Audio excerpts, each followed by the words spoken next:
First story. In the heart of a dense forest, where the trees seemed to whisper ancient secrets and the moon's glow barely pierced the shadows, a lone camper named Andrew had ventured. Seeking solitude and a connection to nature, he had set up his campsite in a clearing surrounded by towering trees. On the third night of his camping trip, the moon hung high in the sky, casting an eerie silver light that painted the forest floor with an otherworldly glow. Andrew sat by his crackling campfire, entranced by the dance of the flames, when a distant sound caught his attention. It was a low, rhythmic chanting that seemed to be carried on the breeze from deeper within the woods. Curiosity piqued, Andrew extinguished his fire and moved stealthily through the underbrush, drawn toward the haunting melody of the chant. As he approached, the trees seemed to thicken, their branches intertwining like the gnarled fingers of an old witch. Finally, he stumbled upon a small clearing bathed in moonlight, and his breath caught in his throat. In the center of the clearing, a group of cloaked figures stood in a circle, their faces obscured by shadow. Their chant grew louder, filling the air with a sense of foreboding. In front of them lay an altar adorned with flickering candles, their flames dancing in the moon's glow. A sense of unease gripped Andrew as he watched, his heart pounding in his chest. As the chanting reached a crescendo, one figure stepped forward and raised a gleaming knife. With a swift motion, they brought it down onto the altar, and a shiver ran down Andrew's spine. A hushed silence followed, broken only by the rustling of leaves and the distant hoot of an owl. Then, in unison, the figures turned their heads toward the woods, their gaze fixed directly on Andrew's hiding place. Frozen with fear, Andrew barely dared to breathe. He watched as the figures began to move toward him, their steps slow and deliberate. Panic surged through him, urging him to run, but his limbs felt heavy, as if weighed down by an invisible force. The chant had changed, the words now a chilling incantation that seemed to claw at his mind. Summoning all his willpower, Andrew managed to break free from his paralysis and turned to flee. The figures pursued him with an unnerving calmness, their steps barely making a sound on the forest floor. Branches grasped at his clothes, the very wood seemingly conspiring to keep him within their grasp. His heart pounded in his ears, the sound drowning out his own ragged breaths. As he stumbled through the underbrush, Andrew realized that the forest itself had become a labyrinth, shifting and changing to confound his escape. Shadows seemed to dance just beyond his vision, and the air grew thick with an oppressive darkness. He could feel their presence closing in, palpable malevolence that sent shivers down his spine. Hours seemed to stretch into an eternity as Andrew fought to escape the clutches of the ritualistic figures. Just he thought he couldn't run any longer, he burst through the trees and into the moonlit clearing where his campsite had been. But to his horror, his campsite was gone, replaced by an empty void of darkness that seemed to devour everything in its path. Desperation consumed him as he realized there was nowhere left to run.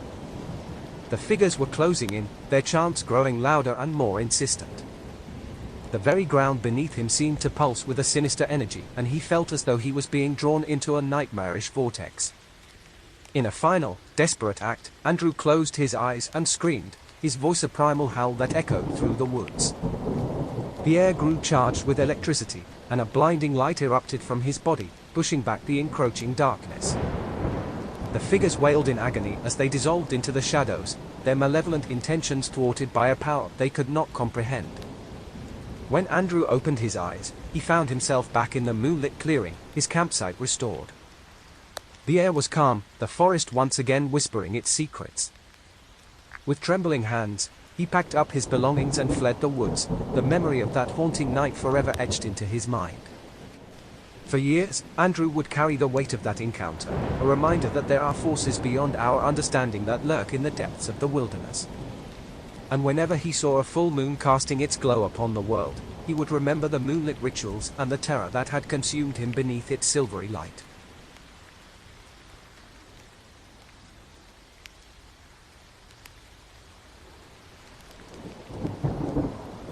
Second story. In the heart, nestled among towering trees and shrouded in an air of mystery, lay the abandoned campground. It was a place that had once echoed with the laughter of families and the crackling of campfires, but now it stood silent, its presence an enigma in the dense forest. One fateful weekend, a family of 4 set out on a camping trip to the very spot, unaware of the horrors that awaited them. the Johnson family arrived at the abandoned campground in high spirits. John and Sarah, the parents, had planned the trip as a way to bond with their two children, Emily and Michael. They pitched their tents and explored the area, their excitement overpowering the subtle unease that hung in the air. As evening descended and the sun dipped below the horizon, they gathered around the campfire, sharing stories and roasting marshmallows. But as the night deepened, an eerie stillness settled over the campground. The sounds of nature seemed to hush, and a chill crept into the air. Unseen eyes seemed to watch from the shadows, and a sense of foreboding gripped the Johnsons. Despite their unease, exhaustion eventually won, and they retreated to their tents. Morning came with a pale light that filtered through the trees, casting an eerie glow on the deserted campground.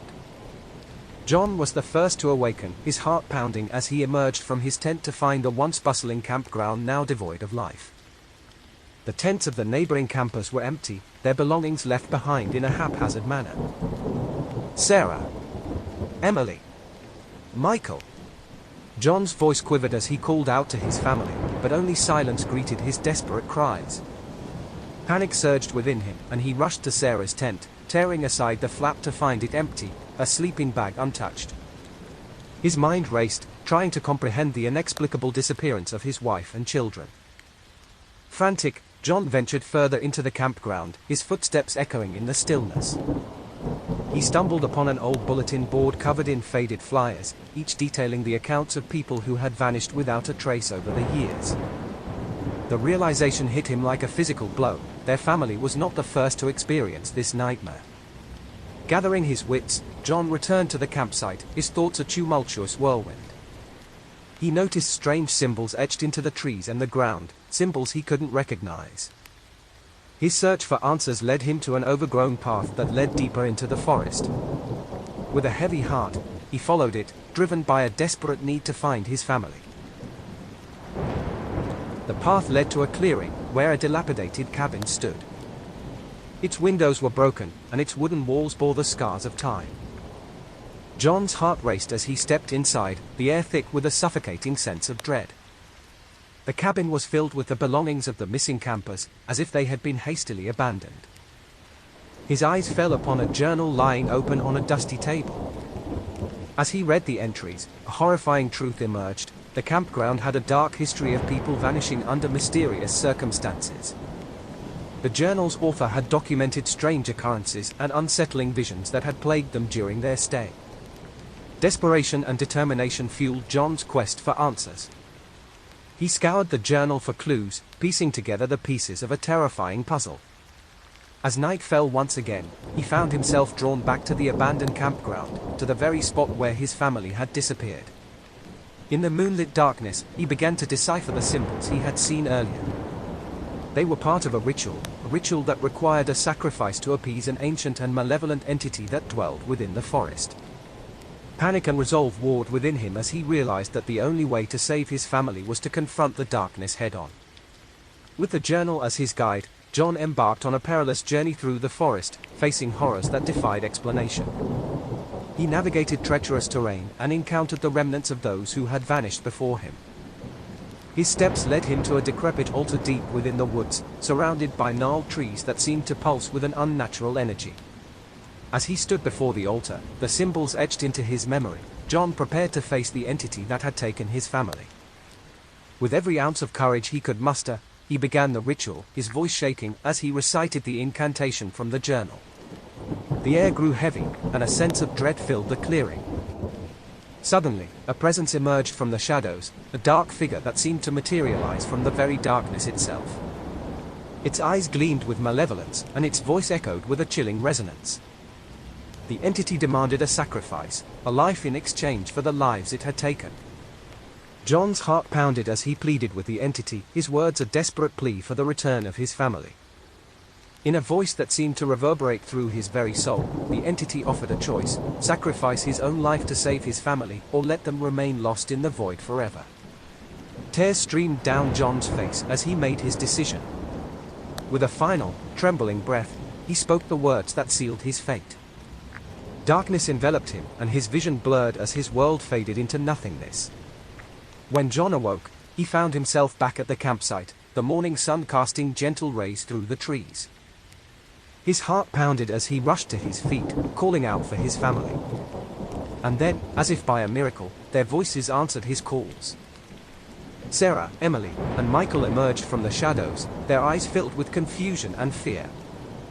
They recounted their own experiences of being trapped in a nightmare, a place of darkness and despair. John held them close, tears of relief streaming down his face. As they left the abandoned campground behind, a heavy silence hung in the air. They had escaped the clutches of the malevolent entity, but the memory of their ordeal would forever haunt their dreams. The family had come face to face with a darkness beyond comprehension, darkness that hungered for souls and thrived on fear. And though they had escaped its grasp, they would forever carry the weight of their encounter with the vanishing campground and the horrors it held. Thanks for watching. If you like the story, please give it a like and don't forget to subscribe. Do check the description for more stories.